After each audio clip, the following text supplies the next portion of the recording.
Well, we'll call the meeting of the Human Resources, Finance, and Property Committee to order. Does anybody wish to make a public comment?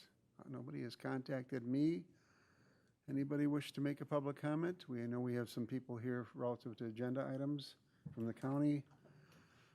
No public comments. We will move on to the minutes of the July 15th and July 27th minutes. What are your wishes? One was a joint meeting with the executive committee and the other one was our own meeting. Minutes. Moved by Supervisor Zhang. Is there a second? By Leahy. Any discussion? If not, all in favor of approval of the minutes will signify by saying aye. Aye. Aye. Opposed, no.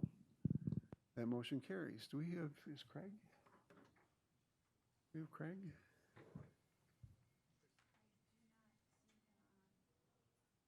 Okay, that motion carries. We'll now move on to a presentation of the 2020 Marathon County Financial Statements, Results, and Insights by Baker Tilly. I'll turn it over to Christy. And we have Baker Tilly, John Rader, and Paul from Baker Tilly to go over the financial statements for 2020. And I do have, they were on a link there on the county website under the finance department, and I will try to follow with them on the screens as well. And at this time, I'll give it over to John Rader from Baker Tilly. Thank you, Christy, and thank you to the committee for having Paul and I join you this afternoon. I understand, can you hear me okay? I assume you can. Yes. Great. I understand you have a full agenda, so Paul and I will try to work through this material pretty quickly. I'm going to share my screen and should go well by now. There we go. Very good. Everybody can see that all right? The reporting and insights. Okay. Before I jump into this document, and this is what we're going to walk through, just hit on some select pages. John, okay. We can't see it. I did a display with the TV here, so we will take that off so that you can share. Okay. There we go. We've got it. You got it now? Okay. Yep. Okay, great. Yep, I can see it up there too. Perfect. Before I jump into this, I just want to mention a couple of things about the audit. We did prelim like we normally do. We're really going through the planning phase of it all and assessing risk and testing payroll and disbursements and journal entries and all that good stuff last winter for a couple of days. And then we conduct what we consider the final portion of the audit the last week of April, which is similar to what we've done in the past. Unfortunately, we had to do this all virtually with all of our clients this year. So that presents challenges. But, you know, we had to go through this process twice with the county, so I think we knew what to expect a lot more this year. We had regular meetings, both leading up to the audit, as well as during the course of the audit, just like we're meeting now. And so that certainly helped. And these days, you can do so much electronically that I think we kind of have this down. We prefer to be there, and I look forward to being back working with the county in person, that's for sure. We were able to issue our final opinion on the financial statements and these final reports just a couple weeks ago on July 28th. So it was a really critical deadline for all counties with the Department of Revenue to avoid some financial penalties, and that's at the end of July. So we're able to work with Christy and her team to sneak that in right before that deadline. The other audit that we do for the county is a single audit. It's a compliance audit over your federal and state award programs. And that is being planned right now this week, actually, and just selecting the programs today, I think. So we'll be conducting that compliance piece of the testing in large part at social services, but not entirely in early September. So we'll get that completed to meet that deadline as well. All right, so we issue two different reports. We prepare the county's financial statements, and Christy sent out a link to that report. And I'm not going to walk through that. I think I can discuss the major elements in this other document that we issue called the Reporting and Insights, and that's the one I've shared here. I believe that's part of the link as well. So I'm going to point out a few items in here, and then at the end we have some financial graphs, just 4 slides that Paul and I are going to share. I should have said this at the outstart, but if anybody has any questions on these items, just like you've done in the past, you usually do have some questions or topics of discussion. Paul and I are happy to entertain those as we go, or you can wait to the end, it doesn't matter. So I'm going to turn to page 5, and if you are following along in one of your own documents, the PDF number and the actual page number are the same, which does help out. So on page 5, there's a lot of stuff on here, but the main thing is what's highlighted, and it's really the reason you hired us, Baker Tilly, to be your auditors, is to issue an opinion on your financial statements. And we've issued what we call an unmodified opinion. It's really a clean opinion that means these 2 things, that they're prepared or they are free of material misstatement, meaning the numbers are materially correct for each fund. And then secondly, that they're prepared according to generally accepted accounting principles, or GAAP. And these days, that's pretty high hurdle to get over because there's 80-some GASBs, or accounting rules. And when I started this 28 years ago, there were 16. So they just keep rolling, and it is hard to. They don't all apply to the county, but many of them do, and some of them require quite a bit of effort. So, which adds complexity too. So anyways, clean opinion on that. That's what you want. It's important to not just you and I, but it's important to your granting agencies, those that hold bonds, and others too. All right, so now I'm going to go down to page 11. And there's a few internal control items mentioned in here. A lot of this comes up during the course of the planning phase that I talked about. The first one is the financial statement close process. And it really carries on to the top of page 12. This is the main point. If we prepare your financial statements like we do 90-some% of the governments we audit, the auditing standards say that we have to report this as a finding. And so even if you do prepare your own financial statements, if we have material adjustments, and we did have some of those too that I'll kind of point out on a high level at the end of this, we also have to report this. So our hands are somewhat tied. Don't take this too heavily because it is a very common comment, and just because of the limited resources of governments today, they do rely upon their auditors in most situations for this. Following this are some key controls, and I'll kind of getting a little bit more granular about the different focus areas that we go through for the audit, and there are many, but there are a few that fell out that some additional controls or processes could be implemented to kind of tighten things up a bit, and those are in these areas. One is cash and investments, and because of the turnover at the counties and the challenges with the county's financial accounting system, the bank account reconciliation fell behind during the year. And it's not like it was just kind of left, not done. It was just slow going and a very lengthy manual process that really a good financial accounting system, it would be built right into it. And at counties, it's kind of a 2-step process, the reconciliation that goes on at the county treasurer's office between their internal records and what's at the bank, and then secondly, what's at the bank and the GL, the general ledger. And that's where it has always been a challenge, but especially over the last like 4 or 5 years with some turnover at the county. So that's one point that's mentioned in here. The other thing that was done for many years, which was a good control at the county, and it's kind of, we didn't see that in place this year, is there are decentralized checking accounts throughout the county. Not an abundance of them, actually fewer than I see at a lot of places, but there are some. And a nice control feature that the county, we didn't see at the county this year, was making sure, for finance, making sure that those bank account reconciliations are being done at the various departments and independently reviewed in those departments, and then submitted to finance on a periodic basis, but especially at year end, to make sure that they are up to date and there's a control mechanism in place. So that's one thing I think that would be very easily resolved. And again, this is in large part because of the turnover.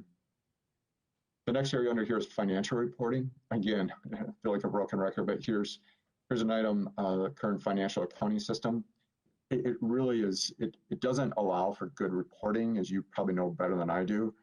But as auditors, one of the important features that we like to see, it's kind of an entity level control that falls within the financial reporting aspect, that there's a control of folks like you in governing bodies, in department heads as well, to make sure that the budget to actuals looked reasonable and that questions are asked. It's a great control feature that ideally would be there. Hopefully with the new system, I know with the new system, because it's something that will be available. And the second, there's, again, because of the different layers of the funds and how the current system is working, the second bullet point, there's some amounts in there that were not being reconciled timely and probably could be cleaned up more than they were. And then third part is monitoring of spend down proceeds. So this is not so much a system issue. You can build it into your system, but some type of process to monitor what is remaining of unspent bond proceeds. The county always hasn't issued debt. It certainly is not on a regular basis. So this is something that kind of comes and goes. A lot of places I audit, they do issue debt every year, so it becomes part of a recurring system. And I know that Christy and some of the things that she's looking at will address this with a different system. And then lastly, this is an item on payroll, making sure that the direct deposit agrees with the payroll register is one of the key controls that we look at for the payroll process. On the good side, there are a couple points that have been in here for many years that I've been working with the county, and this is regarding the two different departments, solid waste and the airport, Central Wisconsin report, where a large portion of their collections have always been received at those locations and now have been directed to be sent to the treasurer's office. So we realize not all collections can ever end up in that, going that route. You have to serve your vendors and your customers and your citizens. But if you can get the bulk of it going there, which was achieved this year in those two areas, that's a better control. And so we resolved these two items, which was nice to see. Page 13 is a prior year point. The airport collects, like all commercial airports, or most commercial airports, a passenger facility charge, PFC as it's called. It's approved by the FAA for specific projects. And because of the nature of the FAA and how those are regulated, and GAAP requiring those to be restricted, what we're recommending here, and this was in last year's report too, is that they be monitored and adjusted on a regular basis, again, in the GL. And then just more of an informational point at the bottom, these decentralized cash collection points, which is kind of what we were just talking about. But again, this is more informational with, on page 14, some suggested controls in these areas, many of which the county is doing. Page 15 and the next several pages, these are what we call required communications. They're in all our reports, government, non-government, just required by the auditing standards. I'll mention one item here, or two items. The first is there was a new accounting standard implemented this year, GASB 84, which required a fair amount of effort. It took your agency funds, these three listed here, ADRC, Central Wisconsin, the inmate trust funds, and the clerk of courts, which is the bulk of the money. And it required a different method of reporting for them. It wasn't a dramatic change for the county, but you will see if you were to compare last year's statements, if you like looking at those kind of things. So this year's, you will notice there's an additional kind of income statement and some additional reporting. Accounting estimates, I won't touch on these, but there are 4 of those. We take a look at the underlying assumptions there, make sure they're reasonable, discount rates and things like that, useful lives. Some more communications. So for the GASBs on page 21, this gets at the GASBs that are around the corner for the county. They may not all be applicable, but certainly some of them will. Next year, it's going to be GASB 89. In the past, the county could capitalize interest expense for debt that was issued for an ongoing project that was being constructed in a full accrual situation. That was kind of a rare thing for Marathon County. Some governments do it on a regular basis, but most do not. But this is basically saying you can no longer do that. You have to expense the interest from the get-go. You can't put it on the balance sheet. And then 87 is 2 years out. So for your 2022 financial statements, this is a big one. And especially because you have an airport, it's going to require quite a bit of work. We've had trainings, webinars on it, articles. We have a pretty handy tool. I know the county is exploring other options for managing its debt.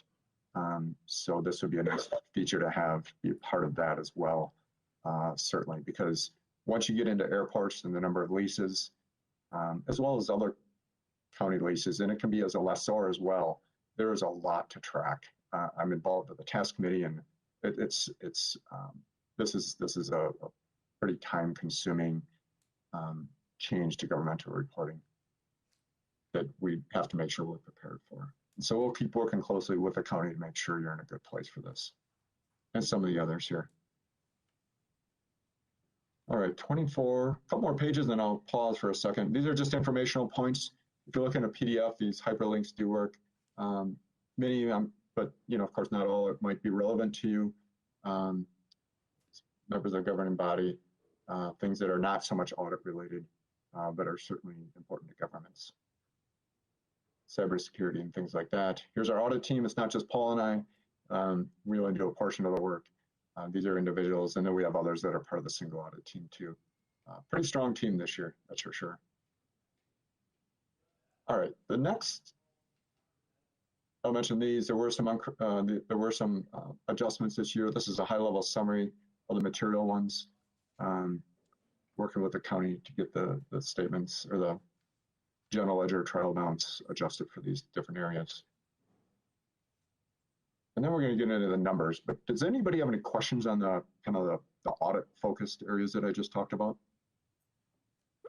I have one relative to the debt service drawdown and in that, or so will our new system give us the capability of tracking that better? Maybe that's directed at Christy, or do we know yet? The way that we do it now is manual, and I believe it should help to some extent because the construction projects, we don't have project management within our own general ledger, so we rely on the facilities and capital management spreadsheet, and then a lot of other spreadsheets, and then I manually give a piece of paper to the treasurer, and we work together on that. So I'm hoping that there will be some much easier way to track the spend down than doing a lot of spreadsheets, so yes. Of the issues that were raised in this portion of the audit, how many of them are Kayenta, tied to Kayenta? And I think we just need to understand the importance of moving on with our new financial system, and how will that help with many of those reconciliations and postings, et cetera. Right Kristen, now, do you want to yeah, I'll answer start. that? I'll let you. Right now, we do most of the work papers that we upload to the auditors are spreadsheets that are created by us. We'll use a Kayenta report as documentation, but none of them are ready for public presentation. And so we do quite a bit of work that's just replicating the information that comes out of the system. And so I think that any new ERP system would be very helpful in us, allowing us to spend less time data entry and doing the analytics and also creating reports that are meaningful. Thank you. Any other questions for either Christy or Baker Tilly for John? If not, Supervisor Fisher here. Quick Go ahead. question for Christy. go ahead. So Christy, in regards to the kind of the fall behind in the the account reconciliations, will the new product moving away from the Kayenta product allow us to do, will that have like a bolt-on for keeping these bank accounts reconciled, or will that still be a separate system? As of what happened, there's two things. One, yes, it should. Right now, we have a consolidated cash account, which means that we have one senior accounting professional that spends a substantial portion of her time reconciling the bank account on a monthly basis, so that should be eliminated. But secondly, we were also had that position was vacant during a large portion of the previous year, and I just hired that person last fall. So they had to play a lot of catch up. So there's two phases. One, making sure that I have the employee in place to do that. And right now I had an exceptional employee working in that previously, and we were lucky enough to get another truly exceptional employee that's actually looked at easier ways to managing those monthly spreadsheets to get the data information out. So that's one portion, is just the amount of time I didn't have a person. And then secondly, again, being able to have a system that you're able to pull the data out in a meaningful way. Excellent. Thank you, Christy. Yeah, most good financial accounting systems will have a built-in bank reconciliation feature so that it doesn't have to be done on a separate Excel sheet. I just worked at another county that implemented not the same system you purchased, but something similar. And there was a transition period until they kind of got up to speed on that. The other thing to consider is the county does have a sizable investment portfolio, and that's been tracked, as Christy mentioned, on lots of different Excel spreadsheets, and that's something that could be streamlined into a relatively inexpensive investment management system as well to adjust for those each month. Any other questions on the audit? If not, I've got 4 more slides that I'll run through the numbers. Quick, Paul and I will. Okay, so I'm on page 46. And so these first 2 slides really focus on the general fund and the fund balance. And when we're talking fund balance for governmental funds, you can have up to 5 different categories. And the county has 4 of those in the general fund. So I'll walk through each one of those. I'm going to start in the bottom here in this bar graph where it's non-spendable. And at the end of 2020, that was about $3.3 million. And non-spendable is just like it sounds. It's a GAAP terminology where it's, for whatever reason, it just isn't available for current spending. So almost all of this is made up of just what it was last year. It's the non-county levy portion of the delinquent property taxes. So they're the delinquents that you assume from the other districts that under Wisconsin statutes, you're responsible for trying to collect. So there's a calculation of that. And so that makes up, like I said, about 3.3 million. Moving up, that's restricted.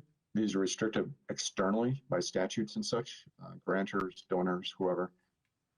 It's 3 components: the UW dorm maintenance fees that have been held for many years, land records, an amount they collect, as well as jail assessments from particular state statutes. And then we get up to assigned, and that's 10 million, which is an increase of about 3 million from the prior year. And that increase came from the amount that was appropriated towards the subsequent year's budget. So as you know, about $6 million was applied towards the budget that you're operating in right now. Last year, that was 3.1. So the balance is made up of about 1.1 million in the ATC easement amounts, and then 2.9 million in comp abs. These are accrued. These are savings, internal savings that the county has accrued or accumulated, I should say, for the future payout of those types of benefits, which is always a good fiscal move.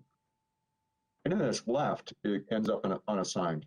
And so that was up from 33 up to about $35.8 million at the end of 2020. So up about 2.3 million. So both unassigned and assigned went up. The other 2 categories are pretty steady. And so you can see in the middle of this that the general fund actually had a positive change in fund balance in the general fund of $4.6 million. It got there, even though the revenues came in about 2.4 under budget. There were swings both ways. The routes to recovery and other COVID-related grants were unbudgeted for the most part, and so that pushed you over budget by about $2.5 million. But some other grants were down, and of course charges for services, rent. There's a large amount transferred from fund balance, which was the use of fund balance. Those ran in the opposite direction, which caused that variance. But expenditures were under budget by even more. about $7.6 million. And when I was looking at the detail in the financial statements this morning, I mean, there's nothing that really stood out as driving that number. It's all across the board. Many departments were under budget. And that is what we have found at most places in Wisconsin that we've been auditing this year. Once you understood or made your best guess at what the impacts were going to be because of COVID, departments held back spending and revenues came in a little bit higher than expected for their grants. And so the general fund either was coming out even or ahead as it has for Marathon County. This is a very common theme that we're seeing. So what does that mean? If you go to the next page, this is a metric that we present. It's the best probably measurement of the health of your general fund. And so it takes the unrestricted, which is your assigned and unassigned, and it compares that to your budgeted expenditures. And you can see how that's plotted out here in that green line over the last 5 years. So 60%, that's a healthy number. We compare that to other counties that we audit in Wisconsin of similar size, and you can see where they ended up. So we just put those on there for informational purposes. It's much more important to compare yourself from year to year than it is other counties. We can see it's pretty consistent in there as well. And so that is a healthy general fund balance. No concerns there. All right, Paul, I can keep moving it, but I'm gonna let you talk here. Sounds great. Thanks, John. I'll be covering the last two slides. Page 48 is in reference to the county's general obligation debt. And as you can see, has been fairly stable the last 5 years, but there was a significant increase in 2020 due to 2 debt issuances for a total of approximately $26 million. The bonds were for the NCHC project and then a couple of various projects within the Capital Improvement Fund. This year's debt percentage or debt limit as a percentage of debt was 6.8%, which was an increase from last year of 2%. But as you can see, you're still well below the 10% median range overall, which is very significant. The other item to point out down in the graph below is there's a new capital lease this year for the solid waste department for a new compactor they purchased. Scrolling down to page 49, this chart kind of just graphs out the changes in your debt service to your non-capital expenditures. Again, the county has been relatively stable and flat in the 2% range and well below the median range provided from GFOA of other county clients. And the chart below outlines the total principal and interest costs in 2020 compared to 2019. And again, relatively stable with just a slight decrease in principal with that difference making up in the increase in interest expense. Any questions on the debt or fund balance portion?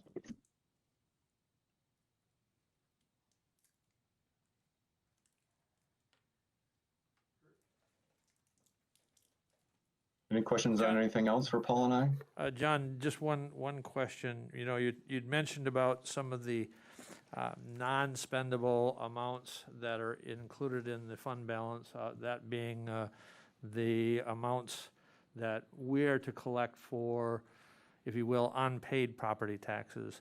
Has that significantly gone up from the year before? Do we have a comparison as to what that was for 2019 compared to 2020? It really hasn't. I looked at that this morning as well. The balance of this, you can see the total non-spendable has been 3.3 for the last 2 years. I think the non-spendable is like 3.2 something for both of the last 2 years. Very little change in that category, which actually kind of surprises me, except that there's so many mechanisms out there. But that is certainly something to keep an eye on, because as those delinquents, if they do increase, like we saw back in 08, 09, that increases this portion of the fund balance, which then comes straight out of the unassigned. It kind of shifts categories, so to speak. Correct. And that was an issue for a lot of counties, 13 years ago. Okay, thank you, John. Yep, that's a great question. Any other Any others? Any other questions for John? All right, go ahead.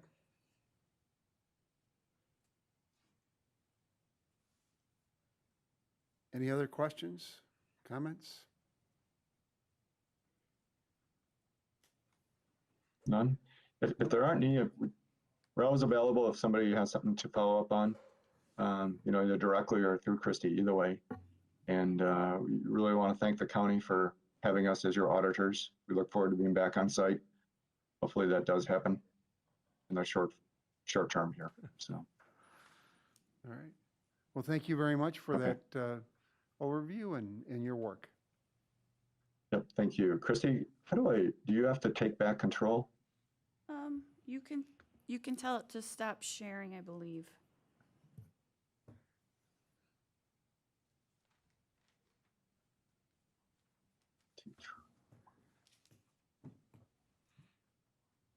Oh, All right. yes, sorry.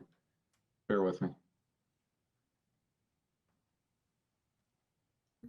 Well, the presentation of the audit transitions very nicely into the next item, the Enterprise Resource Planning System update timelines for future board action and the critical need to upgrade our system.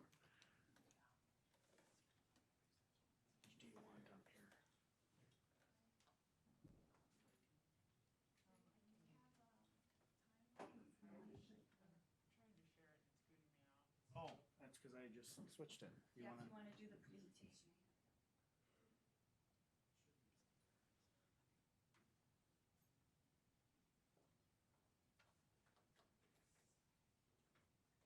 Technology is wonderful.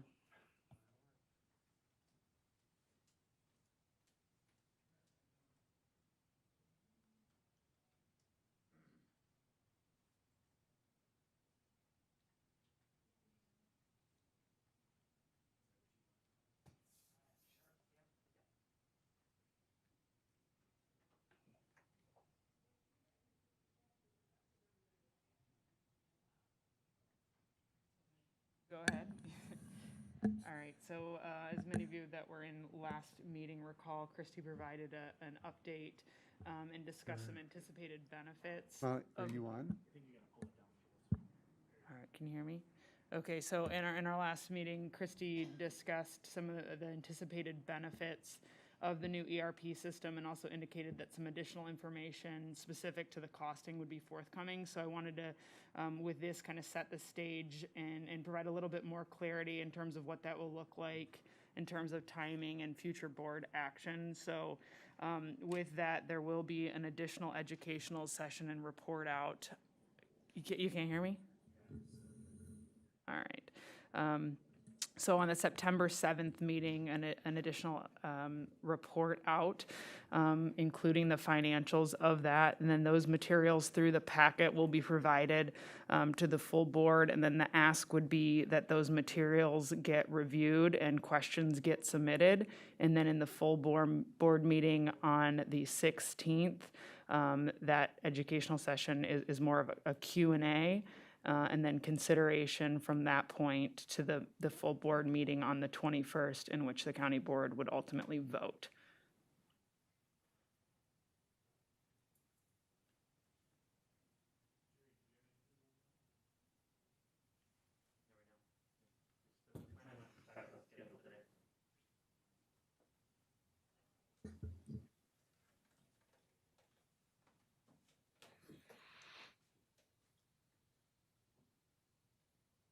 Thank you. In light of the significant agenda you have today, we decided against spending any more time on this today. We have the information put together on pricing. Where there's this will actually give us a little bit more time to make sure that that's clean. But that's the anticipated schedule. Molly's right on. So for planning purposes, when we're crafting the agenda, how much time do you think you'll need at that September 7th meeting? Great question, Jerry. Well, I'm doing this 40 similar presentation 45 at the minutes? city council in a couple hours. There's about 15 slides, probably 40 minutes.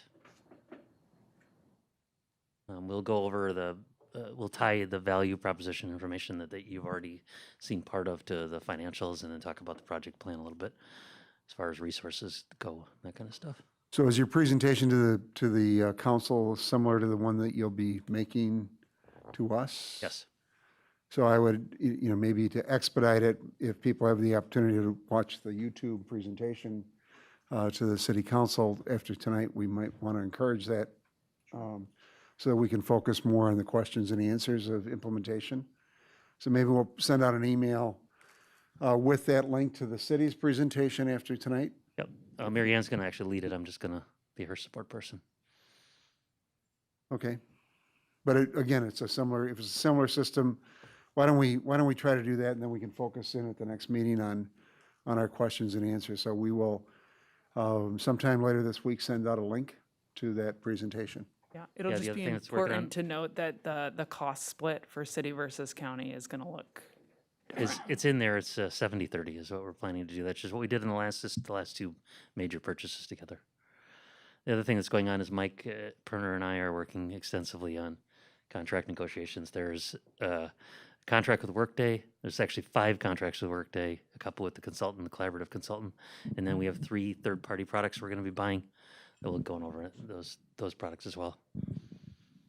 And then, Christy, I would ask too, that is when we send out the packet again, that we include that link to the city's presentation. We have there'll be a separate packet for the county because it'll have their dollar But amounts. I'm to the YouTube presentation for the members to look at, just as a reminder. So we can do that. We'll look at the presentation and all right, thank you. Any other questions? Again, this is a critical investment on the part of the county that will bring and expand our capacity and hopefully streamline processes. All right, American Rescue Plan update. I think that's me. Sarah has been doing a very good job on getting the information out. We have a hearing at 5:30 today, our second of 2. Hopefully, we won't have the logistical issues we had at Edgar, where we went to the wrong door. But we had a good meeting outside. We have the listening session tonight at 5:30, and then again next week in Hatley at 5:30. We will be sending out a news release tomorrow morning along to all media and town board chairs, because there's some confusion as to the time of that meeting, and we'll be clarifying that, but they're at 5:30. In addition, we have the online forum for people to submit comments. That was translated into both Spanish and Hmong and will be uploaded shortly to allow for expanded opportunity for participation. I think the lesson learned there is that when we go into these public outreach efforts, we need to be multilingual in our approach. This was a specific request from the Hispanic community, and after listening to us, and we expanded that to the Hmong. And so we will try to build that into future efforts. Yi? Thank you, Mr. Chairman. I don't doubt the translator's capability of translating it, but if you could send it to me for review as well too. From this whole pandemic, I've realized that not everybody's way of interpreting or translating things is accurate as well too. So I want to make sure that if we're translating something, it's actually accurate as well too. So I would really appreciate that. We will make sure that occurs. Thank you for that offer. And so people will have an opportunity to submit those comments through the 20th of August. We will then compile the results of those and begin to frame out potential options. I think one of the things that we'll be looking to do is get better clarification on the purposes and the allowable expenses, in particular the lost revenue. And then the plan is to try to bring a plan to this committee and ultimately the county board sometime this fall for the potential allocation for a portion of those funds Right now, they're in a pot of money that requires a 2/3 vote of the county board to transfer the funds going forward. And I think with the plan, there's a potential that we could outline how some of those dollars could be used to remove the requirement for that 2/3 vote every time we move ahead. So that's sort of where we are with engagement. Again, the hearing today and the hearing next week in Hatley, and the public comment availability, and we've encouraged them to contact their county board supervisors as well. In terms of the broadband expansion update, I just wanted to share with you some numbers from the Public Service Commission. They had the $100 million available. There were 241 grant applications totaling $438 million. 9 of those grant applications were for portions of Marathon County. We, as a county, financially committed to 2 projects by Country Wireless in the southwest portion of the county, in the town of Cleveland and town of Spencer. We committed to work with Serenity and Wittenberg-Tell in the town of Norrie, and partner with Bug Tussle relative to potential conduit funding. In addition, we supported the Charter Communications grant for the eastern part of the county, and Kurt wrote a letter of support for a fiber route expansion going from Rothschild to Merrill that would serve several residents in the county without committing any resources. In addition, Frontier submitted 3 applications that will serve, we're guessing, we don't know much about them, the Marshfield area, potential town of Texas, and it looks like the Hamburg area, totaling $19 million. We are continuing to work with Charter Communications relative to the NTIA grant, National Telecommunications and Information Administration Broadband Grant. That is due next week. They will be submitting to us this week the grant application as a draft for our review and comment. We will actually be the applicant, and we're working through the logistics of uploading that application, and we're trying to generate letters of support for that. But it's a $21 million project expanding service to approximately 2,400 homes, over 5,000 residents throughout eastern and central portions of the county. You all received information on that. We're, again, looking for additional letters of support. Encourage you to submit those to Tasha in the administrator's office as soon as possible. And today, I think the Senate approved the infrastructure bill that had additional dollars for infrastructure, both in terms of access and affordability, and we're waiting for additional word on how that might help us going forward. So a lot going on, and we're waiting to hear how we might do where those internet service providers, for the PSC, the internet service providers are the applicants. So we're really dependent upon them. For the NTIA, we will be the applicant working with Charter, and we're still working on those details. So any questions? If not, 2022 new positions. If I may, Mr. Chair? Budget, yes. This is Administrator Leonard. I'll give you an overview, and then really the purpose today is to at least lay a framework for the 2022 budget and why we're providing you the information relative to new positions, as well as the reclassifications. But I want to start with the bottom line up front, which is we're not asking for any action today. This is here for education, and we do have a couple of things to clean up. But the reason it's before you is, again, because this is part of the budget process.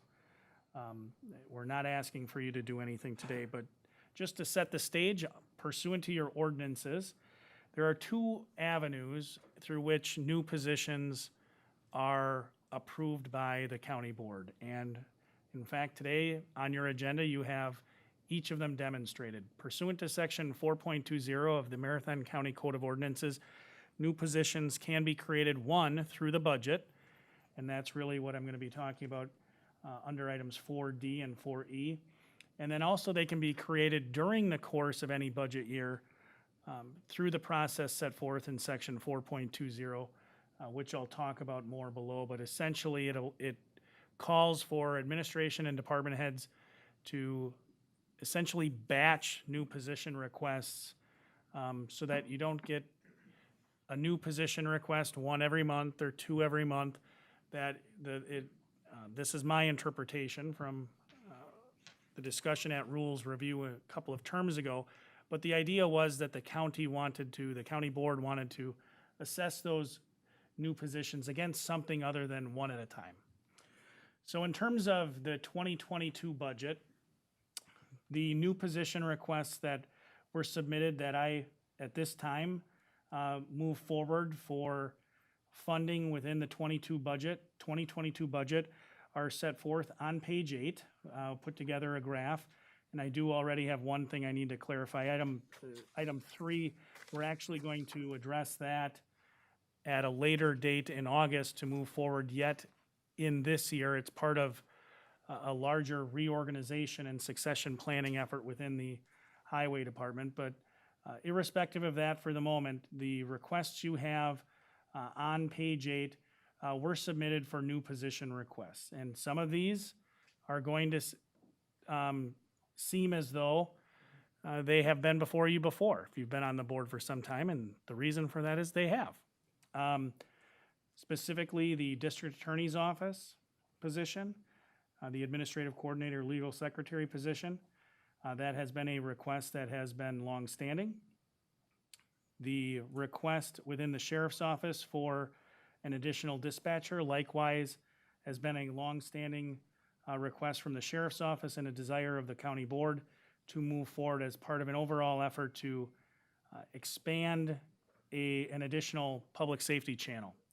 And in fact, that item, which is on the chart, item number 4, for a 2022 new position request, really also relates to an item that we'll address later on in your agenda, specifically the new position request as part of the administrative reorganization, item 5B3.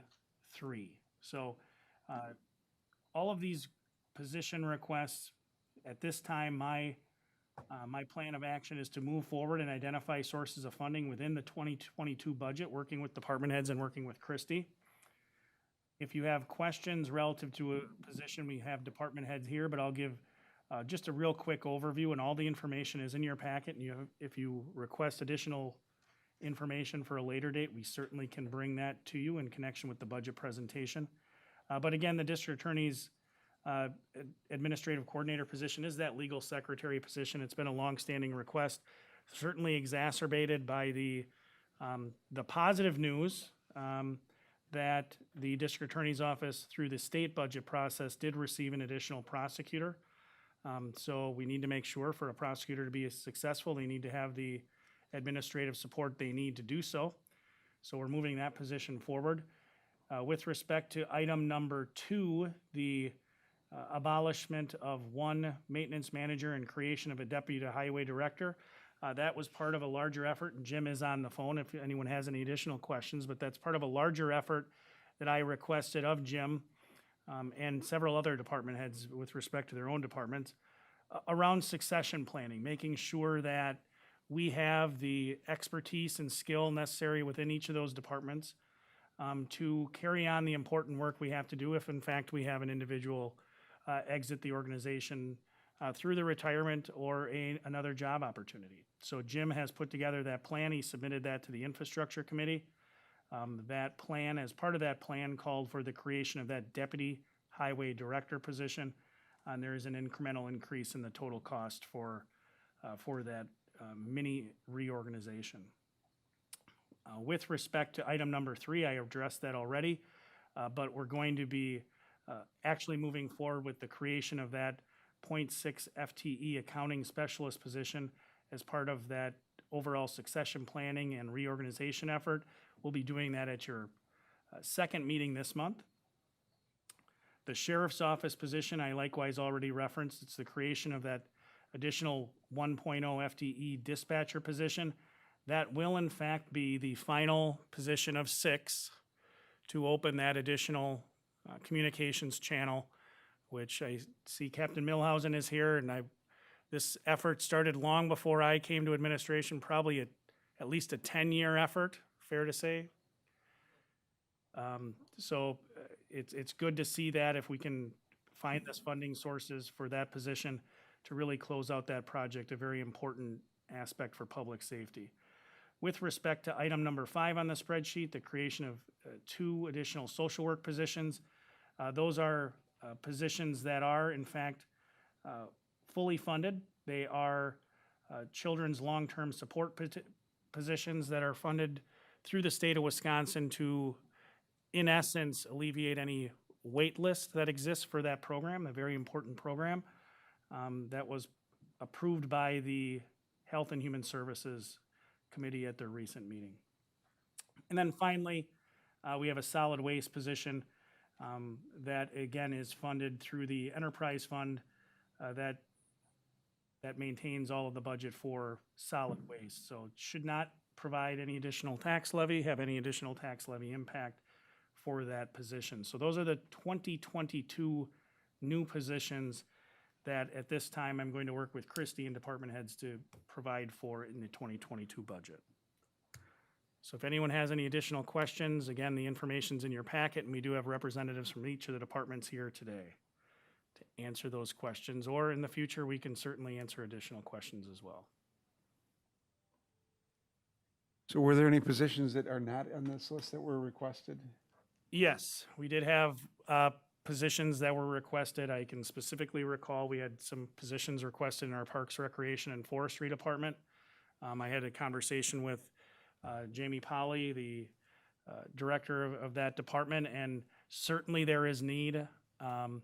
My ask of that department at this time is to work to put together a sustainability plan, a park sustainability plan similar to what the Highway Department is working on to identify external revenue sources to move forward to fund those positions.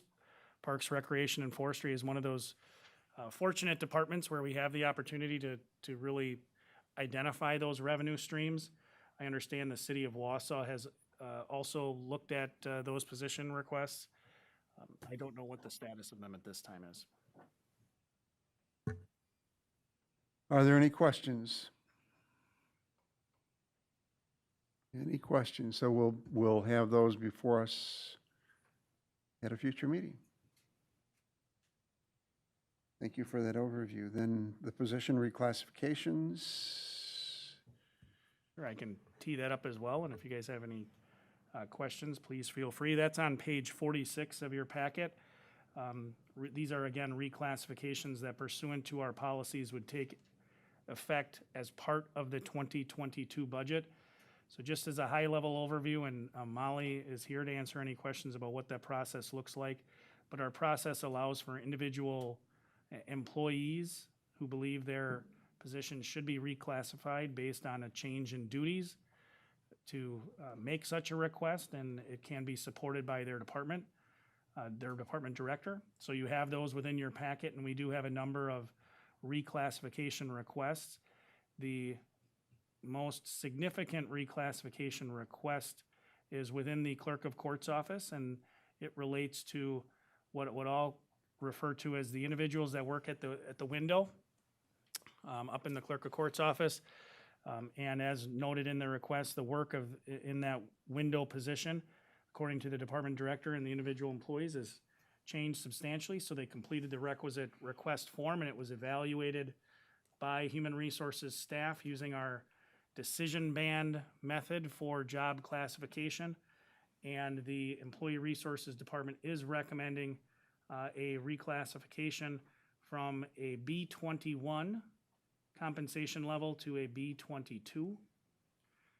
With respect to the district attorney's office, that's the second position listed on that document. You'll see that there's a reclassification request relative to the diversion coordinator. Again, similar process was followed, submission by the district attorney, and the diversion coordinator evaluated using that decision band method for evaluation. And again, the employee resources department is recommending moving forward with a reclassification as noted on the form. Treasurer's Office, and Connie is here. There are 2 requests from the Treasurer's Office. Same process followed with 2 separate positions. The first is an accounting specialist position, really to essentially create a chief deputy treasurer or essentially someone, a second in command at the Treasurer's Office to make sure that there's project coordination within that department. Again, that was approved using that same methodology. And lastly, an administrative assistant position being reclassified from an A12 compensation level to a B21. So based on our decision band methodology, those are the requests that will be built in to the 2022 budget. And again, I'll work with Christy and the departments to identify those sources of funding within the budget. But in short, my position as administrator is if individuals are doing the work to be in the compensation band that our evaluation shows they should be in, we need to make sure they're in that appropriate compensation band.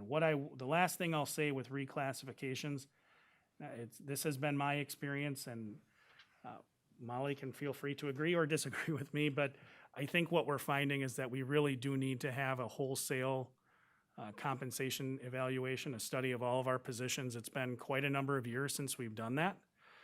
And the approach that we've taken is one that I've described. It's piecemeal. It's when we find issues, they're brought to our attention and we do our best to address them. I know, again, Jim, I think he's still on the call. There's some significant issues right now we have with respect to some key positions in the highway department that Jim has presented us with information. It's very clear we need to, based on the comparable positions within other counties, we need to make some changes, or we're not going to be able to attract or retain those talented staff that we do have. So what that is demonstrating is, again, we need to pretty quickly identify the capacity, both in terms of funding and staff, to undertake that review. But as has been demonstrated in the meeting to this point, there are quite a number of big projects going on that relate to finance and employee resources that are pulling staff in those directions, but it is a priority.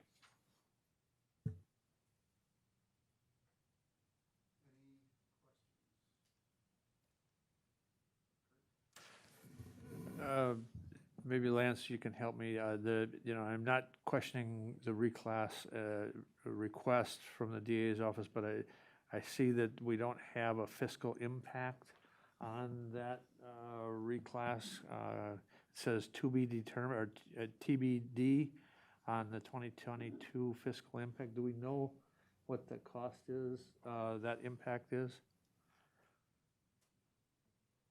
I'll let Molly take that, and Teresa's also in the Yeah, room well, as Teresa's in the room, so I was just going to kick it to her. That the process is typically that the department head would provide me with a proposed rate increase, and then I would either approve, deny, or negotiate that. So I don't know, Teresa, do you have a dollar amount in mind? We just had this conversation on Thursday, so I had some follow-up questions and we haven't had those answered yet. I believe, I'm sorry. Yeah, I suppose you can't have that.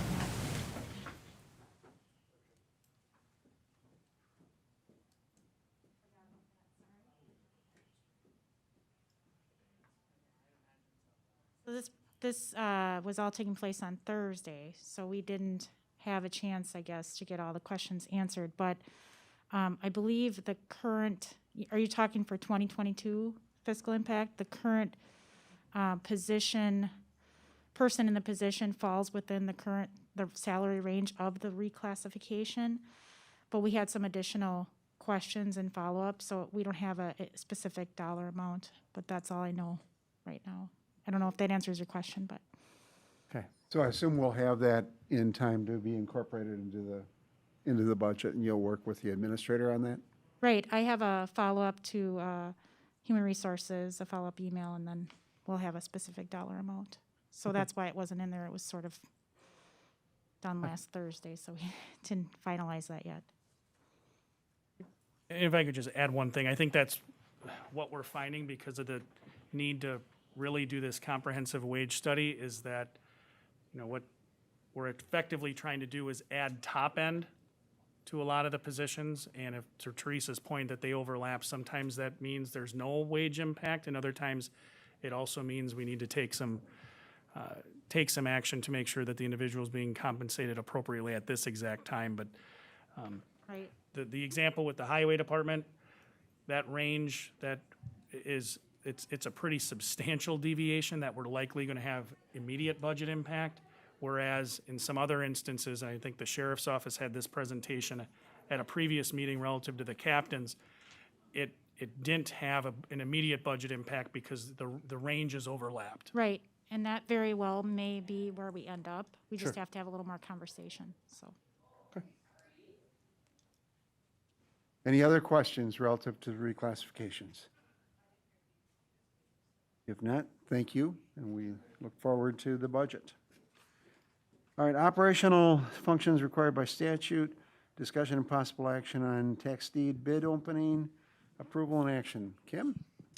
Good afternoon, everyone. I had a gentleman drop off 2 sealed bids late yesterday afternoon, so these are not enumerated on the agenda. There wasn't a chance to get them listed on there. These are for old properties that are more than a year, actually more than 2 years listed out. The first one is 2019-3. This is in the town of, this is in the city of Wausau. This is one of the parcels adjacent to the parcel that was just donated to the county by Habitat for Humanity back a couple months ago. This is not that specific property, but if you remember, there were 3 or 4 parcels right together. This is one of those parcels. It was listed for sale on the website at $1,900. In July of 2018, when the property was taken, the payoff for the taxes was $5,512.60. So it is significantly more than what the value of the land is. So I will open the bid.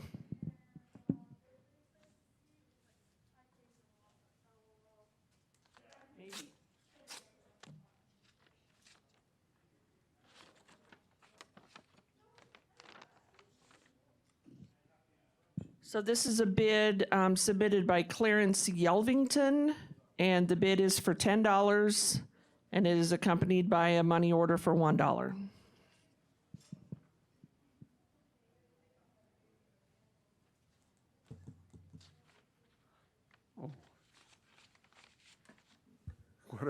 Is he an adjoining property owner? No. What are the wishes of the committee?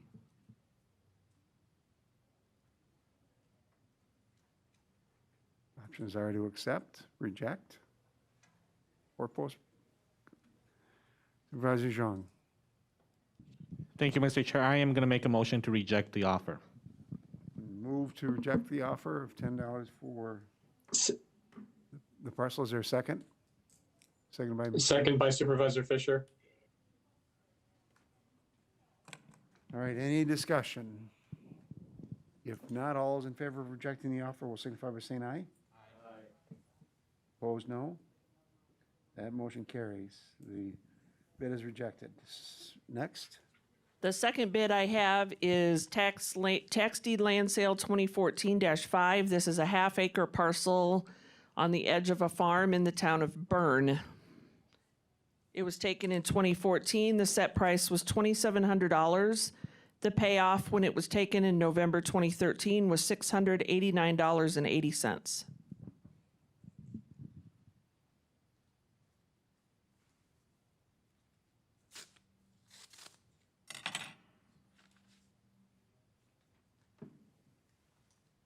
And the bid is from the same gentleman, Clarence Yelvington, in the same amount, $10, accompanied by a money order for $1.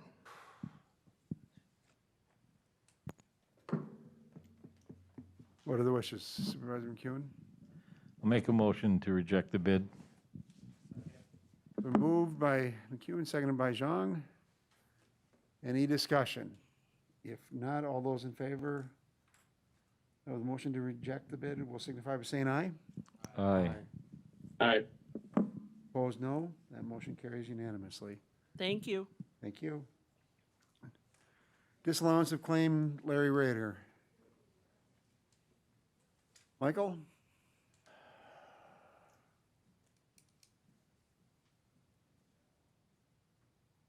Thank you, Mr. Chair. Oh,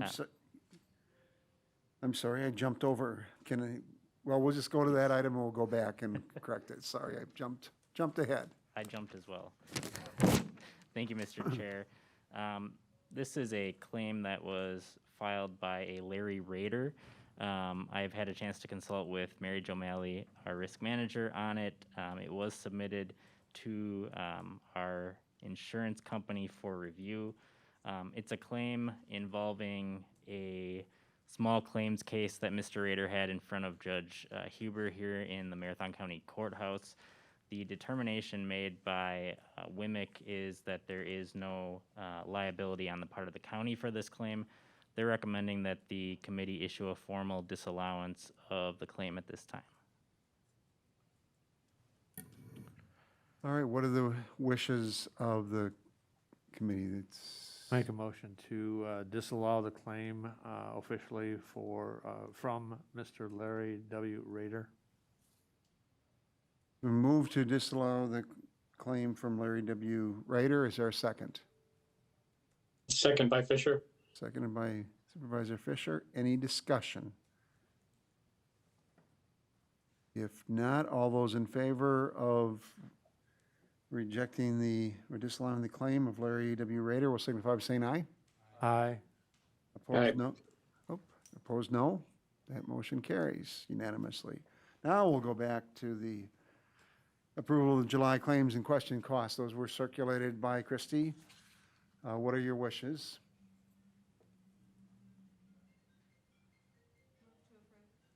Moved by Supervisor Leahy to approve. Is there a second? Second by Supervisor Zhang. Any discussion? If not, all those in favor of the July claims and question costs approval will signify by saying aye. Aye. Aye. Opposed, no. That motion carries. 2022 budget timelines and preliminary assumptions. Christie.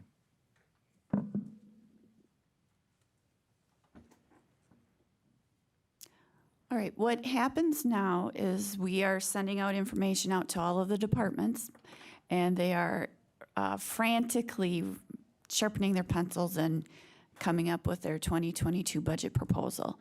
But one of the most important things in our budget is the personnel costs, and one of the things that we need to do is make assumptions for the next year's budget on what those numbers will be. And so right now we have this at the department level, so they're again frantically sharpening their pencils, coming up with their numbers, but we need to give them the information for payroll and also for several of the other operating costs. And so what we're doing today is just providing you the information that we're using as our original assumptions to establish our 2022 budget. And once they put those together, they are submitted to the county administrator. In September, the county administrator will be meeting with all of the departments and making his own recommendations based on the constraints that we have. And then in October, those recommendations will be coming to this committee for your approval, change, amendment, or any other items that you want to add, subtract.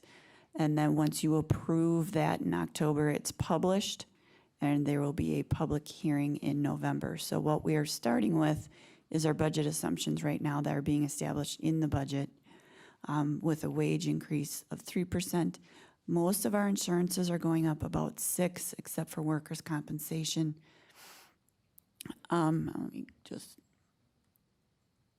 one of the items that is a benefit is that your WRS contribution has gone down, and we're just providing you a summary of what those are. What happens is that there's employer and employee share, and the employer will pay 6.5% of the wages eligible and wages of each employee that's contributed to the retirement system, and on the other end, the employee will contribute the same amount, 6.5% of wages that will be set aside for them in the Wisconsin retirement system, and that amount did go down this year. The other one that we are assuming will go up is unemployment because of the large volume of claims that we have had in this year and in 2019.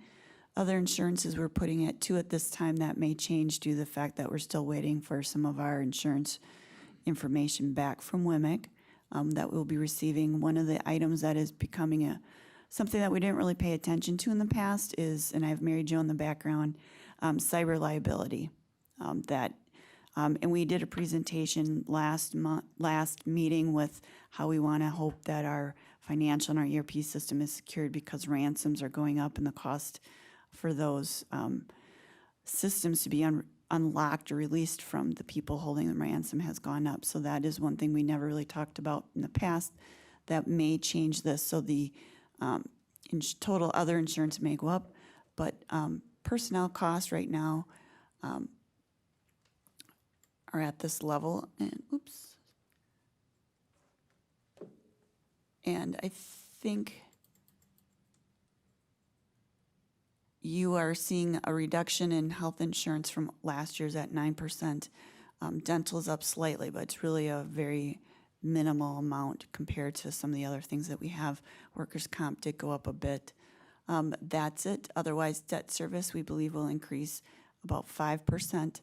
And we're looking at it right now, capping operating at about 2. Capital, this is not the amount that will be in the CIP that's borrowed for. There's a small CIP that we do through the Parks Department, the Facilities Capital Maintenance, and through County Administration, and that we're looking at the 2%, and that's what we're going to use to drive the first part of our budget at this time. So there's no need for a motion, but this is just so that you are aware of how we're going to start building the budget for 2022. Mr. Chair, if I can just elaborate one thing. So you see the wages, salaries and wages that Christy referenced this at the top of the budget assumptions. You'll recall in 2021, we assumed, as noted on the form, 2.3%, and we were able to put that into the budget, which I think was absolutely necessary. We've been at 2% for a great number of years under our pay for performance system, and the simple reality is that 2% has not been enough to keep pace with private employers, and I'll be very honest with you, 3% isn't either. CPI, Consumer Price Index, over the last 12 running months has increased approximately 5.4%.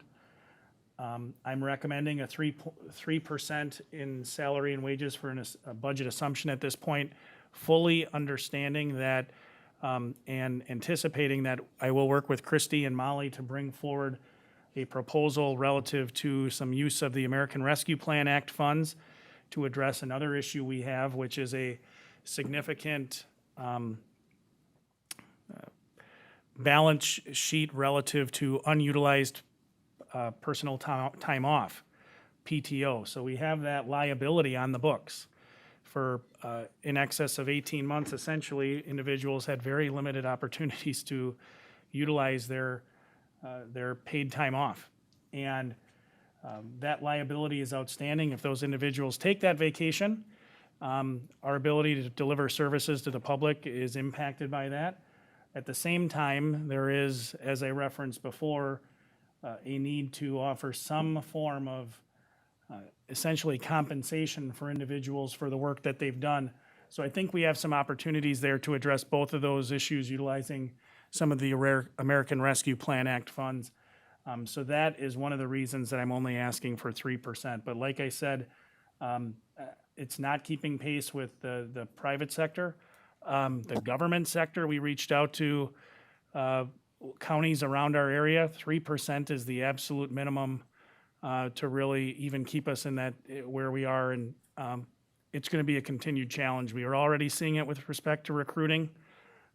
So if you had questions about why 3% is in there, and historically we've been around that 2%, and last year 2.3%, that was just to give a little bit of background information. I don't know, Molly, Christy, if you guys have anything else to add on that piece.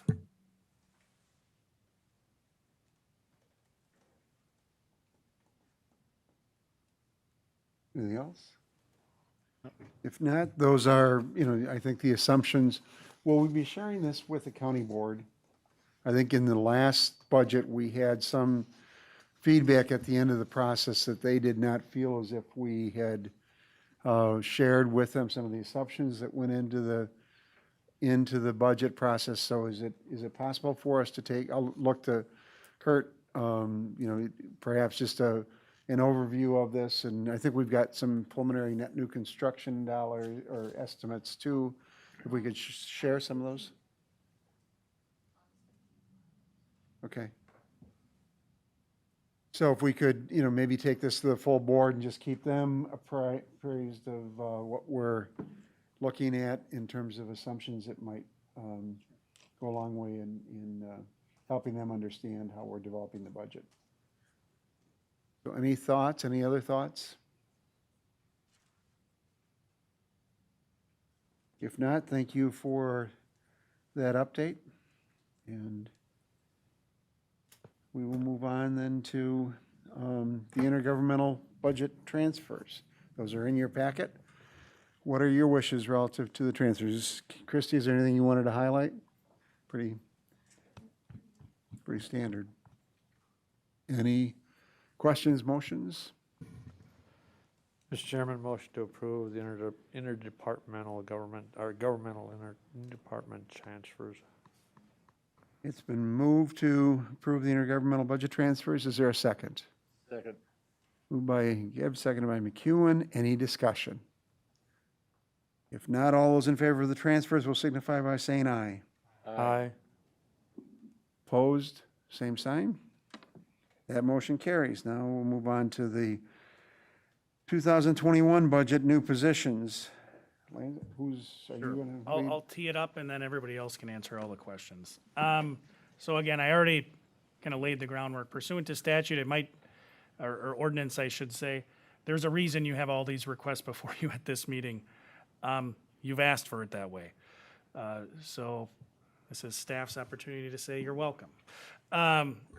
So with the respect to the first one, I already referenced this. It's a reorganization within the sheriff's office to really essentially get us that additional dispatcher position, which in terms of numbers is the 5th dispatcher of 6.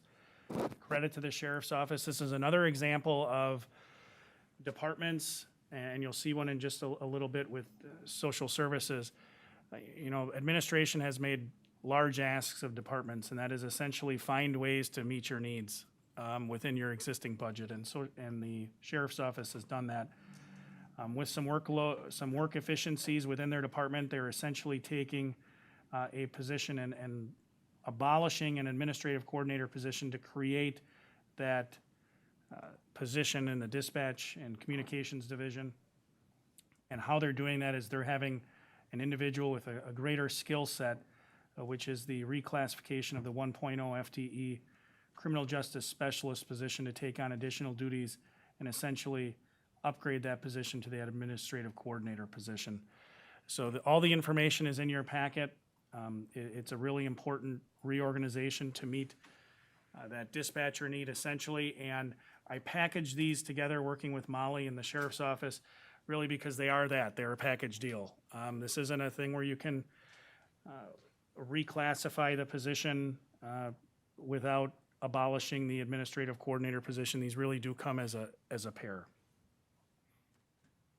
If anybody has any questions on that, I think we could take them in order. That way you don't get overloaded with me talking or anyone else. What are your wishes relative to those changes in the sheriff's department?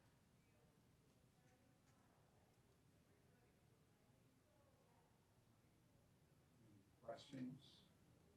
Mr. Chairman, I make a motion to approve the reorg to address the dispatcher priority effective for 2021 and move to the full board for its consideration. Is there a second? Second. Any discussion?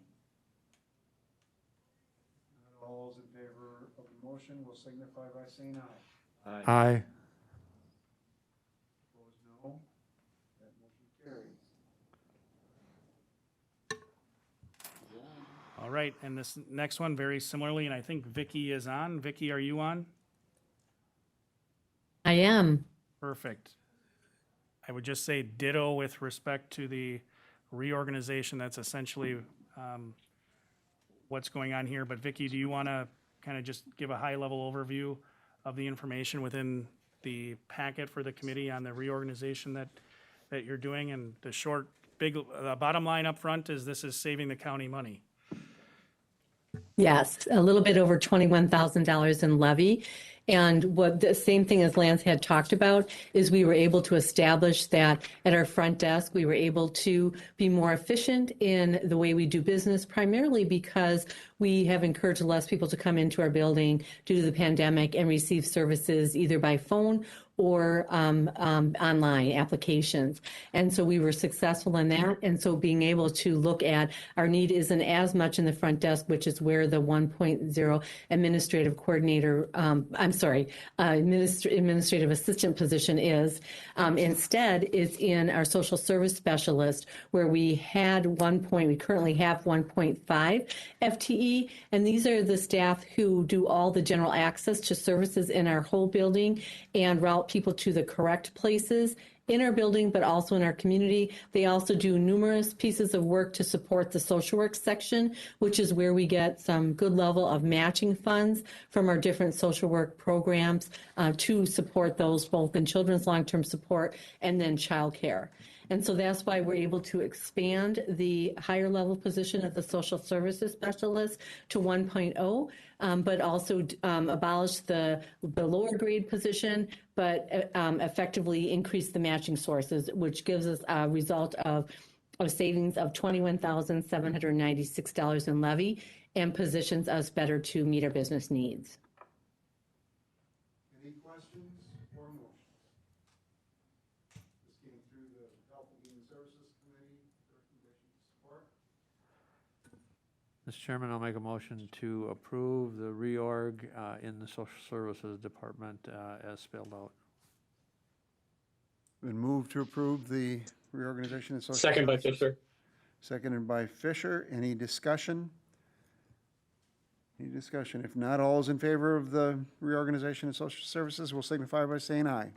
Aye. Aye. Opposed, no. Thank you. Motion carries unanimously. Next, clerk courts.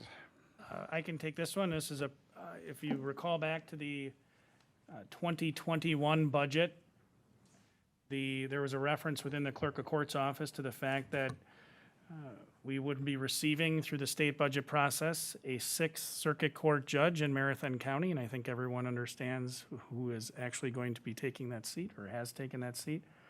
To meet that need, we have a desire here to abolish a window clerk, which I referenced before, and create a court clerk based on our position designations and the processes that you've set out through the ordinances. We can't just move an individual from one to the other because they are in different classes. We're not adding additional resources in terms of new people. It's moving people around. So this is an abolishment of that existing administrative specialist window clerk position, which is at that B21 grade, to create that 1.0 FTE criminal justice specialist court clerk position, B22, to start effective this year because, of course, Mr. Corbett is he's ascending to the bench as we speak. Any questions or motions? Any questions or motions?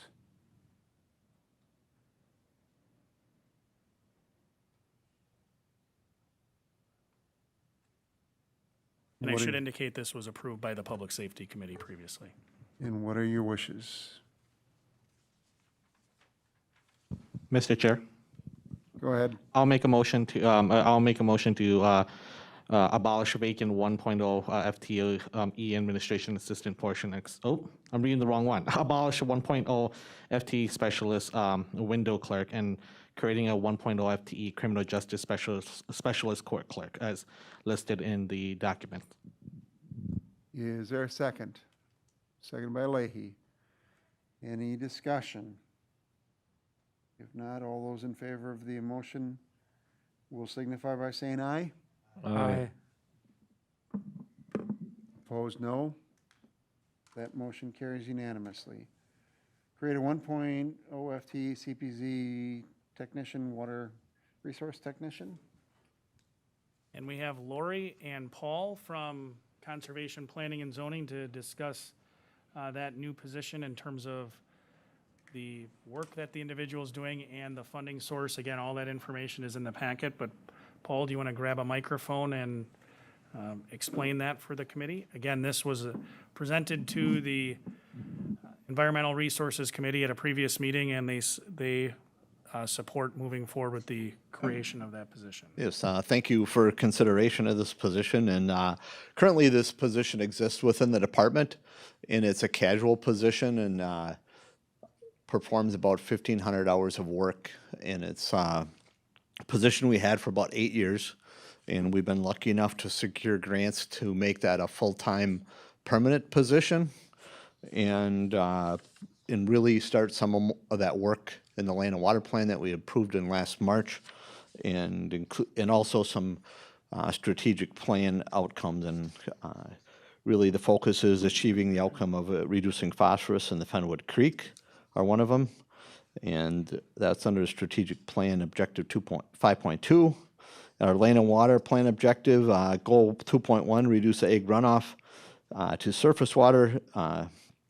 And the outcome measure is 35% of impaired cropland riparian buffers under 35 feet will be reestablished by 2030. And I really see this person working from the water's edge to 35 feet out within Marathon County on our rivers, lakes, and streams, and that area, and tie into those land and water goals that we have. And the third one is work to implement the Wisconsin River Watershed Study, again by 2023, develop and support a coalition of stakeholders to develop and implement action plans to reduce phosphorus loading from ag lands. And I think most of you might have heard of the Old Plain Partnership for Integrated Conservation in Western Marathon County. And we've applied in our next lake grant to form a similar coalition on Lake Wausau, and especially the Big Rib River watershed that flows into there. And this person will be working on that. And protect and enhance natural habitats, areas of long riparian corridors and wetlands, and to start an inventory. And this is part of our university project, and this person will oversee that work to get that inventory done, and then also work on restoring some of those buffers along our streams. The new duties, again, I tapped on them mainly. Some of those are existing duties, but reduce egg runoff, again, and then protect and enhance those buffer areas.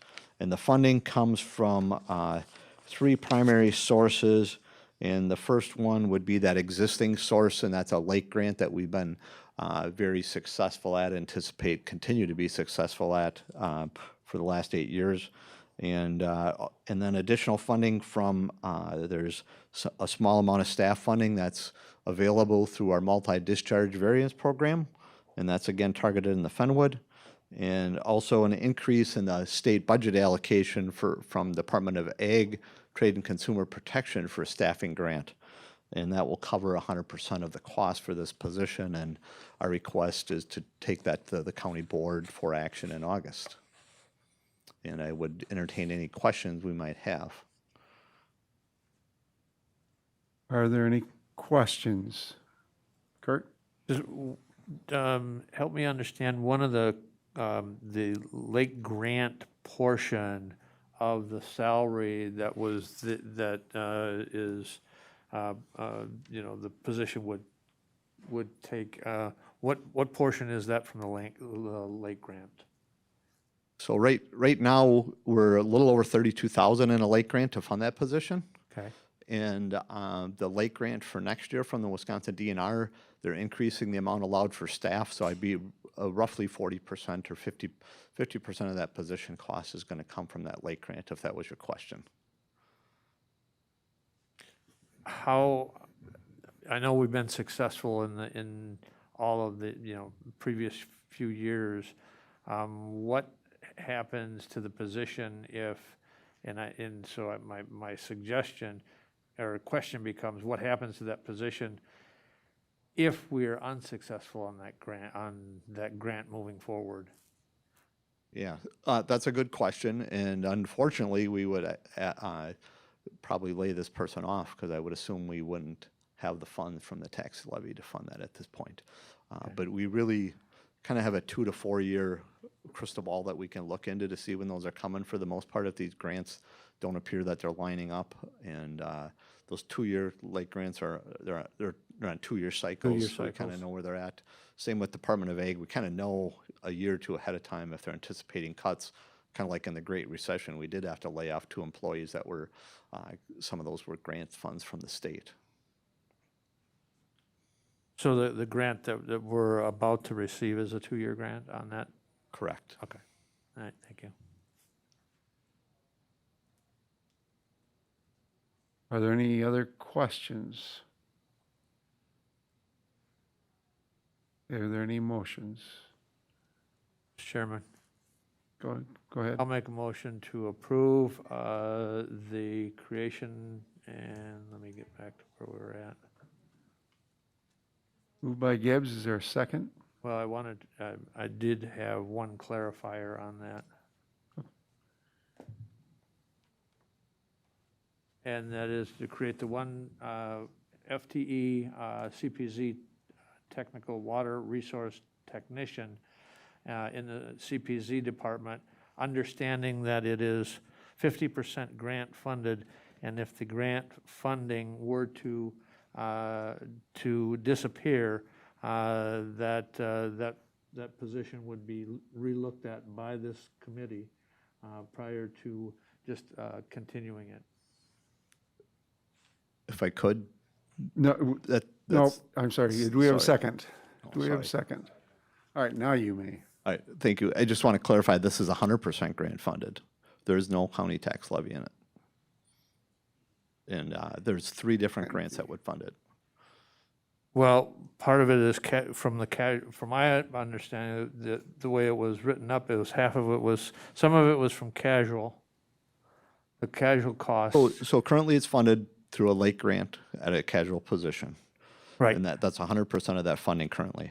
So the new funding will be 50% of that lake, 50% of the 100% position will be from the lake grant.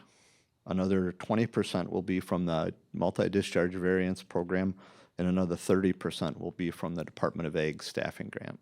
Okay. So that adds. So in essence, so 100% of it's still funded by granting. Correct. I And thought you had stated that 50% was grants. I was understanding that only 50% of it was from the lake grant. Okay. So Christie, could you repeat or capture the motion as you've got it? Motion by Gibbs, seconded by, and I didn't catch the second. Thank you, Jean. To create a 1.0 FTE CPZ technician / water resource technician in the CPZ department, and if 50% grant funded, that would be 100% grant funded. And if the grants are not available, the committee would review the position. All right, that's everybody's understanding of the motion. Any discussion? If not, all those in favor of the motion will signify by saying aye. Aye. Aye. Opposed, no. That motion carries unanimously. Now, we'll move on to North Central Regional Planning Commission, request for county funding from Metro Housing Agreement. And Carrie, thank you for putting, let me just cue this up. This was an item that was taken to the EEDC committee meeting last week, and they recommended that it be forwarded to us for funding. It also went to the Metropolitan Planning Organization early today, which also recommended approval. So, and Carrie Edmondson from North Central Regional Planning Commission is here. Okay, can you hear me? All right, well, thank you so much for adding me to this agenda, to this busy agenda. I am just going to talk quickly about a couple things before I kind of go briefly through the handout, the 2-page handout that's included in your packets. So my name is Carrie Edmondson. I'm a planner with the North Central Wisconsin Regional Planning Commission.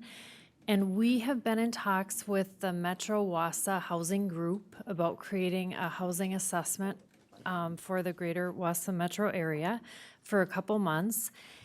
And this is based on kind of a larger housing issue that is metro-wide, region-wide, statewide, where there's a shortage of housing stock in addition to housing affordability issues kind of through the entire strata, through all the price points, and it's affecting, there's multiple issues associated with it.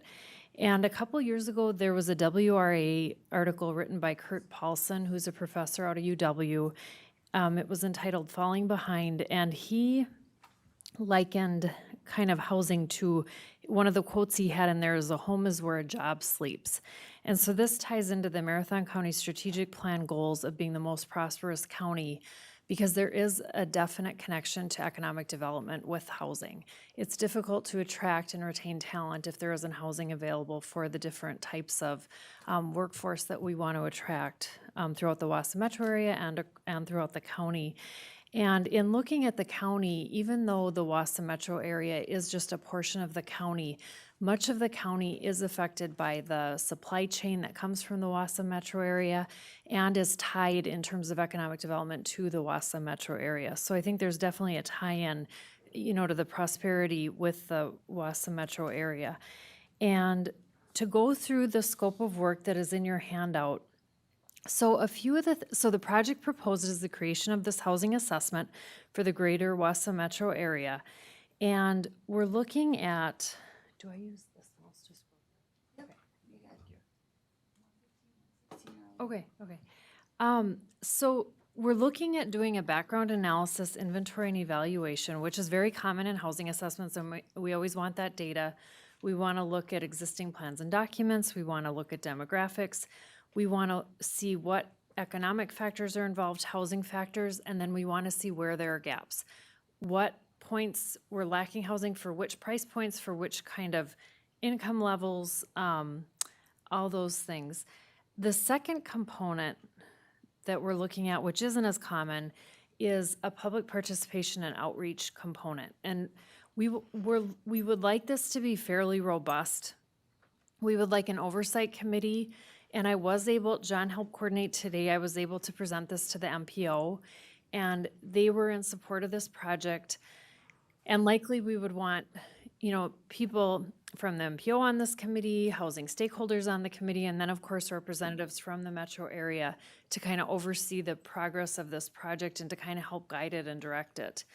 We would also want to conduct stakeholder interviews with builders, realtors, others that are involved in the housing community in the Wausau metro area. We would like a resident survey in conjunction with the project. We would like to know what residents are thinking about what they want to see in their community in the greater Wausau area. And we would want to hold some public meetings also in conjunction with this. And one of the things, in addition to just the benefit of seeking feedback, there are a lot of housing assessments done that provide data, and it's difficult when opportunities arise and it gets to the level of planning commissions and city councils at times for them to kind of move some of the ideas along. For various reasons, I think the public participation and outreach component will really help them have some tangible kind of feedback that they can say, this is what our communities expressed that they would like to see. And I think it will help with that piece. So we have organizational strategy, evaluations, and research. We want to look at what options are available, what regulatory barriers exist. I mean, these things are all pretty common. What policies are working well, what ones aren't. And then we do want to look at some of the common strategies like low-income housing tax credits, land trusts, land banks, but we really want to see what's working well in other parts of the state when we're making these recommendations, and what in real time communities can kind of utilize and integrate into opportunities as they arise. So that would be tied into these implementation strategies, and then kind of the synthesis of all these components would be our final housing assessment. And on behalf of the Metro, so the timeline for this we're looking at is about 12 to 18 months. in large part just because of that public engagement piece and just the timing it'll take to really successfully integrate that. And the total cost of the study, the Regional Planning Commission is contributing $10,000 using CARES Act technical assistance funds. We're seeking $30,000 on behalf of the local units from Marathon County. Local units would be contributing $15,000 for a total project cost of $55,000. And that's what we're looking at budget-wise. And so I would be happy to take any questions if anyone would like clarification or more information. Are there any questions? Yee.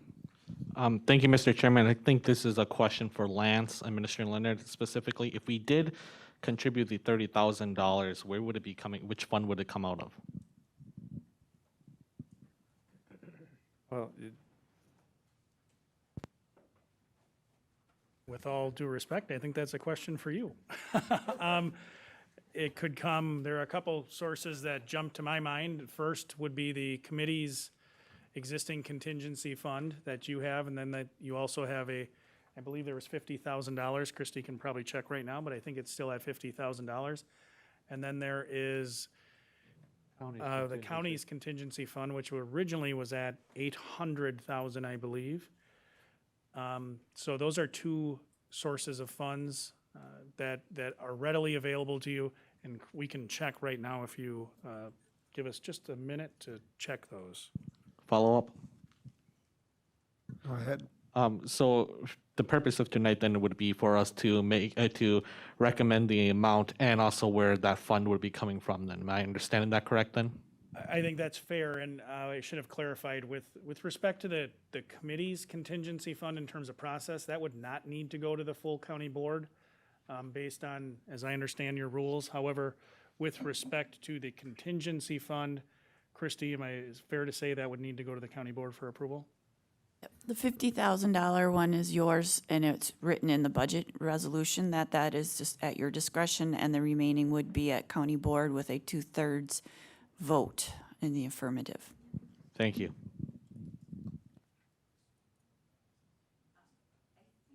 Supervisor Krause.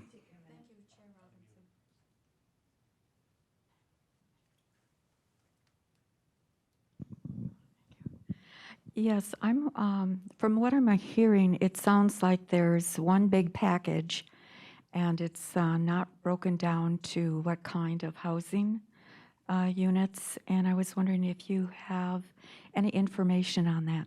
Thank you. Yes, definitely. So we're looking at the gaps we typically look at in the housing studies that we've done thus far. Or workforce housing, senior housing, and then extreme low income are kind of the most common categories. But what a lot of housing studies have found of late is that gaps, even in the higher categories, create issues in the lower, because if there aren't homes for people to upgrade to, even when they're able to income-wise or due to circumstantial changes or family changes, it can create kind of a issue in the lower price points as well. So this study would be comprehensive. It would look at kind of all the various price points and identify, gaps across the board, because even gaps in the higher income range, in the higher price point housing wise can create issues in the lower price points. Did that answer your question? Yes. Okay. Supervisor Gibbs. Chair Gibbs. Thank you, Mr. Chairman. Just the question, I guess, about the local units for local units of government participating in contributions potential. Has that been forwarded to each of those local units of government and their willingness to participate? So they have all expressed willingness to participate with a contribution. The only exception, the only municipality that isn't quite sure where they're at is Mosney. That's the one that isn't sure. Everyone else has expressed support, and financial support. And the other thing is we have let them know that we would need some sweat equity in terms of, helping to get a survey out, helping host public meetings, helping with, I mean, they're just going to be a key. Their social media outlets are much more successful. Ours aren't nearly as, with the Regional Planning Commission. I mean, that would all go through the local units, and they have also expressed overwhelming support to do that as well. So some in-kind from each of them, sure. Okay, thank you.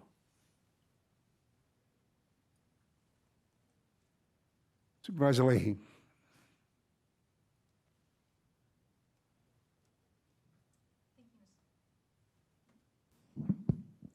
Thank you, Mr. Chair. Is there any way that this could fall under the ARPA contingency regarding rental assistance, anything to do with housing? Would this be able to qualify? Mr. Chairman, if I might. Go ahead, Kurt. I attended another clarifying session from NACO today on qualified uses. Obviously, we still don't have the final rules but I would think that would be one of those areas that would be a stretch to get to.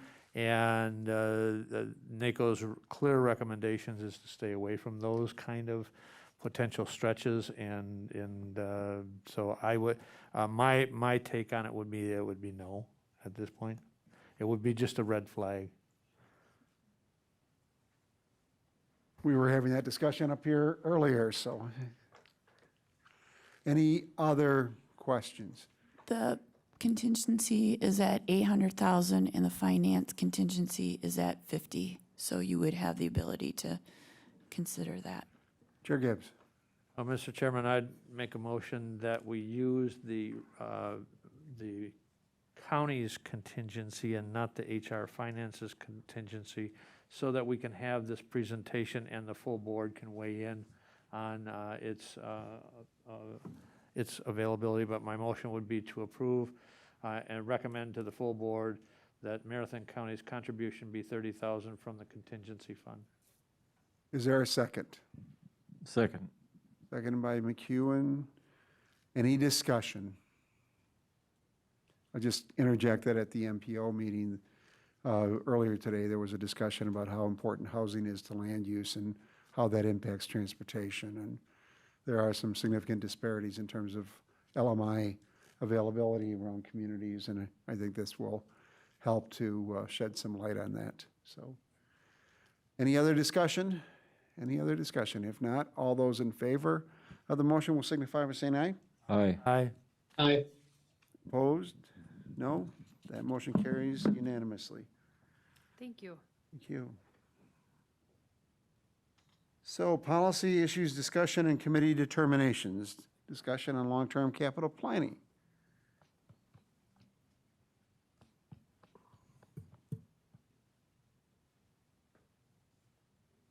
Yep, I'm looking to you.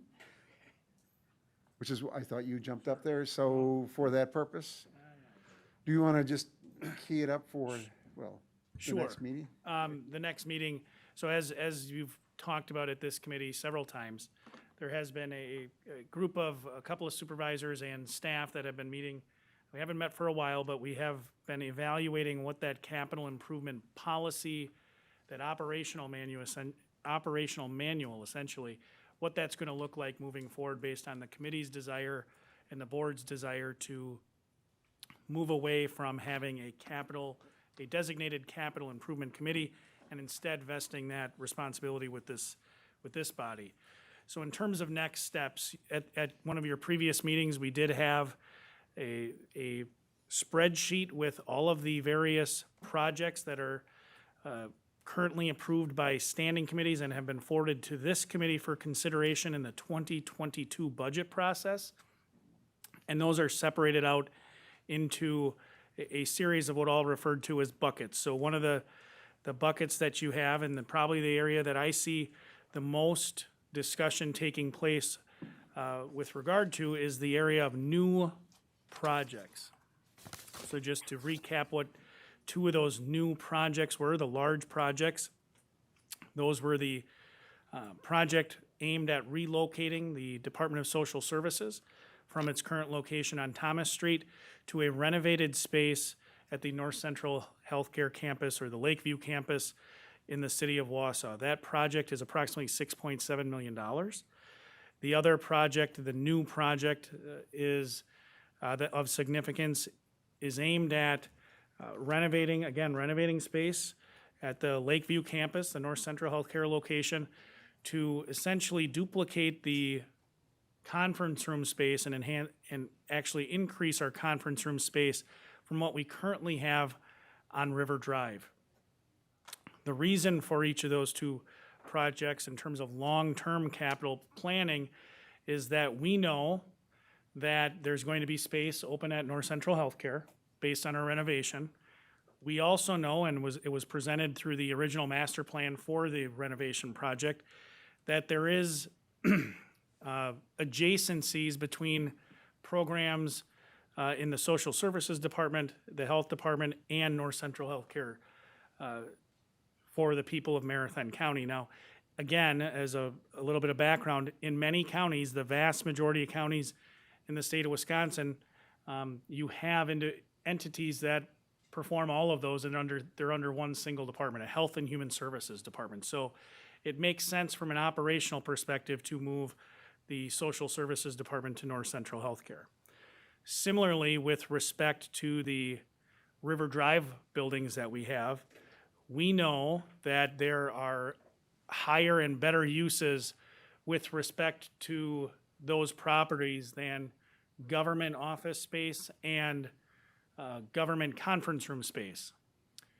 We're going to have additional space, as I indicated before, at the North Central Healthcare campus. We can renovate some of that space to essentially give us options to divest ourselves in some form or fashion of the River Drive property. So those are the two big projects that I see that, again, this body and the full board are going to need to provide direction on. Staff have brought them before you because, again, they were in alignment with that long-term master plan vision of utilizing the space at the North Central Healthcare campus that was being vacated by North Central Healthcare staff in connection with some of the new construction and the remodeling that's taking place as part of that multi-year renovation.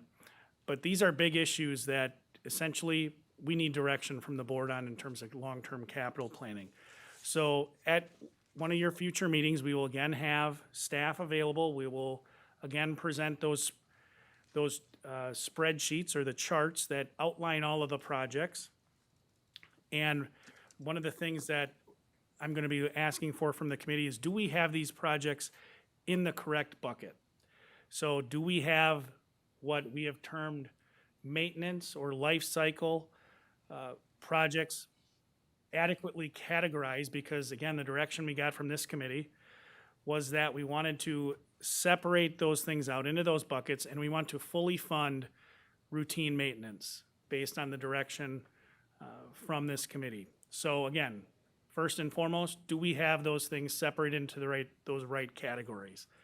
And then, like I referenced with respect to the new projects, we really need some direction in the very near future, whether or not those projects are going to be moved forward in 2022 in connection with the budget, delayed, or whether this committee and the board as a whole have a different direction in mind, and we are going to move in that different direction. So in terms of future steps from this committee, as I indicated, we'll bring that information back at your next meeting. We'll also be able to hopefully bring back some additional information from that working group, staff and supervisor working group, to shed some additional light on kind of where we see this going. The next, I'm already thinking about the 2023 budget process, but essentially coming up with a calendar with Vice Chair Leahy and Chair Robinson in terms of a projected calendar of when you would want to see, when this committee would want to see the 5-year capital plan, when they would want to see the next year's capital improvement plan, and when you would want to see those things integrate into the already ongoing budget process. I don't know, Mr. Chair, if you had any additional information you were looking for from me or background. Otherwise, I can take any questions you might have. Are there, I think you did a good job of providing that overview. I think that we will be spending a significant portion of our next meeting talking about the KIP process and the KIP request for next year. And I think we need to get that resolved by the end of September. So we'll look forward to that discussion at the next meeting. Any other questions? Supervisor Leahy, anything you'd like to add? All right. Thank you. The preliminary ARPA planning and estimated revenue allocation, do we have much on that? I've gone through and done a preliminary estimate on that, but I have more to do, and I want to come up with something that's correct. We have used the financial statements, and since we are running out of time, if you don't mind, we can do a better presentation at the educational meeting in August. That would be welcome. Sales tax, in general, it's going to be your general revenue. Sales tax is up 2% over 2019, but interest income is down and miscellaneous income is down over $600,000. So we do have some ability to generate that replacement revenues, but there are other items that I haven't been able to make sure I've analyzed, the ones that we need to include and ones that are additional revenues that we receive, like the Routes Recovery Act money that needs to be excluded, which I have already, but want to make sure I have that all right so we get a very good estimate on what our revenue recovery will be. Any questions? Kurt? Christie, have we had I know there's a total interaction between NCHC's loss of revenues that they had that are allocated back to this county. So have we had that consideration? There's significant numbers when you take out the special. NCHC had a $4 million loss last year with the 3 counties. And on top of that, there was significant federal funds that were brought in and CARES Act funds that would be excludable. So the loss would be much more significant than that, that we need to take into consideration for all 3 of the counties. And so I would request that we have a discussion with the 3 counties and NCHC's finance department to be able to be utilizing the consistency for the allocation of NCHC's losses back to the counties for calculation of the lost revenue that is potentially usable of the ARPA funds. No, I have not contacted them in regards to that, but I will give, I'll zip an email out to Jill yet today. All right, any other questions? If not, we will move on to announcements, and we have our meeting in 1 minute. The next scheduled meeting is August 17th at the Hatley Public Library at 5:30, followed by our regular second meeting of the month on the 24th in this room. But we're going to take, we are adjourned, but I'd like to take a 5-minute break. So we'll start the public listening session at 5:35, just to give us a chance to step out. And this ends this WebEx. So the WebEx will be closed for this meeting with the adjournment of this meeting. And I'll declare this meeting adjourned. So.